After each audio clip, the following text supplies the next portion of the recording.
Alright.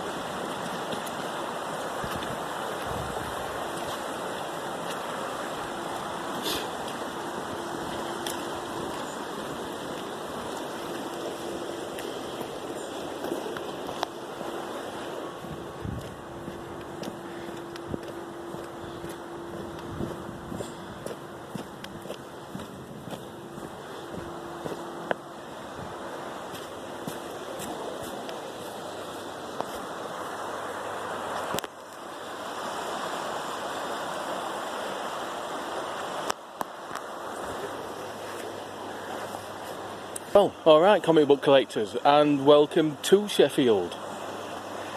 See, I knew that'd pay off eventually. Anyway, this isn't an episode of Weekly Pickups. It is, though, a comics on location. Yeah, that's right, I'm nicking ideas off of other channels now. Still, it's alright for Greyman though, innit? Because he's down in bloody London, mate. You know, he's done videos on Bob Bloody Hope, Boris Bloody Karloff, Sherlock Bleeding Holmes. It's got all sorts of stuff down there. But what have we got up here? Well, we've got this for a start. This is the River Don. It starts there and it ends just there past this bridge, really. It's one of the shortest rivers in the UK. Although actually, let me give you some proper facts about this place. Or I would do if some dozy arsehole hadn't graffitied all over this fight board. But never mind, here we go. The River Don was once so polluted that nothing could live in it. In fact, to be honest with you, I'm not entirely certain I'm safe being stood out here now. Although, keep that fact in mind for later on. 1800s, Sheffield was a heavily industrialised city that thousands of people had made their home. This put pressure on the river, so huge reservoirs were built to store water on the outskirts. On the night of the 11th of March 1864, Dale Dyke Dam burst, sending 650 million litres of water crashing through the city. It's a bit depressing, isn't it? Many victims of the Great Sheffield Flood are buried behind you in Ward's End Cemetery. It was in use as a graveyard between 1857 and 1977. Like the river, nature has since reclaimed the cemetery. It is now a sanctuary to wildlife, given a helping hand from the Friends of Ward's End Cemetery. And there's a cemetery just over there, look. We won't be going up there. I could have bought some Spectre and Deadman comics with me, but that's a bit low even for this channel. This river is usually peaceful, but can be a source of destruction. This bridge used to be the link between the city and the cemetery, but was destroyed in the 2007 flood and has been replaced by the bridge you can see today, which is that one there. This was how the area looked in 1935. On the left you can see the old stone bridge leading towards End Cemetery. To the right is Ullerton Stadium, above the new George Bassett & Co Limited Confectionery Works, where licorice all sorts were made.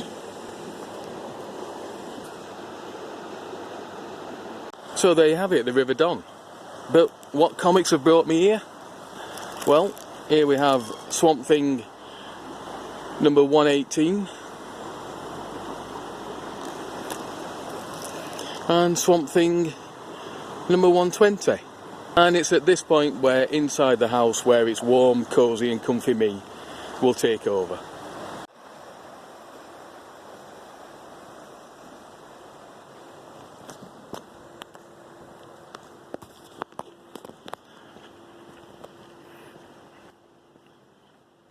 Issue 118 sees Abby and Alec's daughter Teffy, although Alec isn't technically her father, it's John Constantine, getting up to the usual hijinks that kids her age do.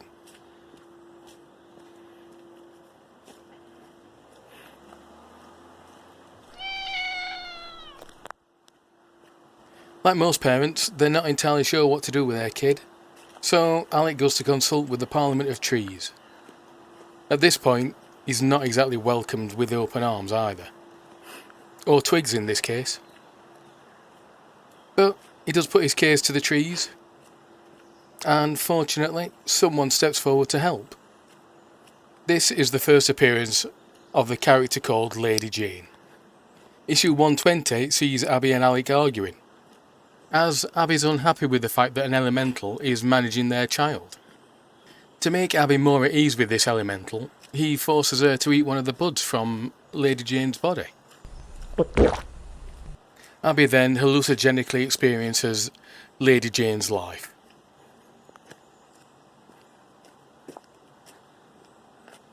The year is 1851.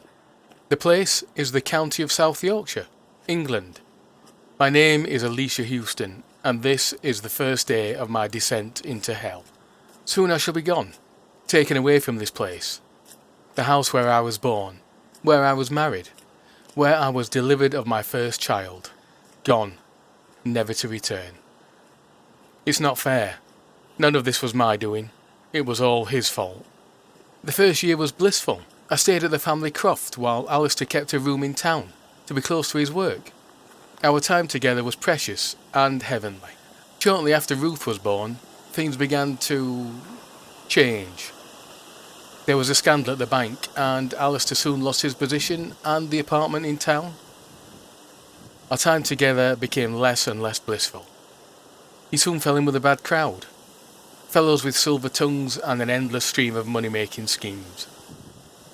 By the time I discovered he had mortgaged my ancestral land and home, it was too late. I had no say in the matter. Everything I owned had become his the moment I said, I do.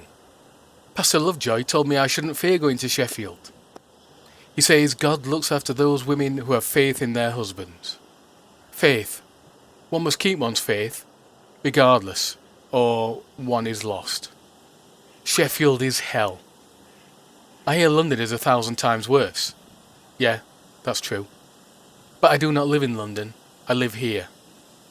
A new home is in the area where the common labourers live. We cannot afford better. The River Don is little more than a stone's throw up on my back step. The water smells, and at night the rats get into the house. I live in fear of them biting Ruth. So, the story continues. After the death of her husband, and with an extra mouth to feed, Alicia got a job at the local textile factory.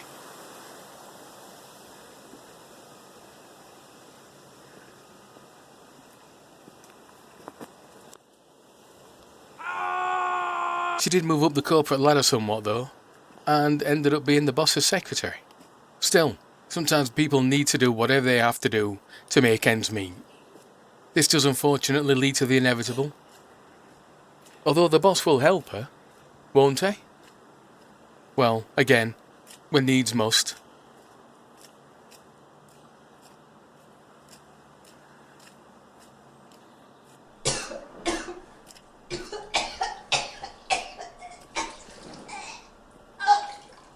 After witnessing the death of her friend whilst at work, coming home, Alicia finds her house to be on fire.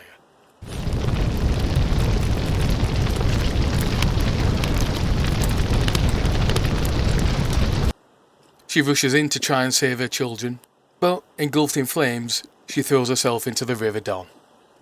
Here, the flames and the River Don itself combine, and a resurrected Alicia emerges from the river and goes back to the mill to say hi to her old boss.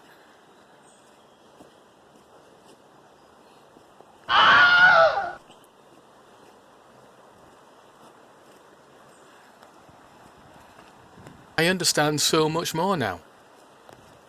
The pattern that was Alicia Houston's life seems so trivial, compared to what I have glimpsed within the green. I have no children, and I am the mother of all. I have been chosen to help nurture the green through this, the poison time. How long I will serve, and in what manner, is not for me to know.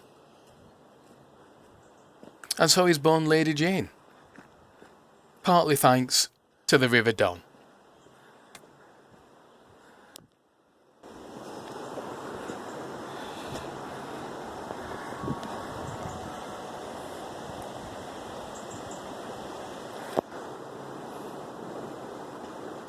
Well, wasn't that exciting?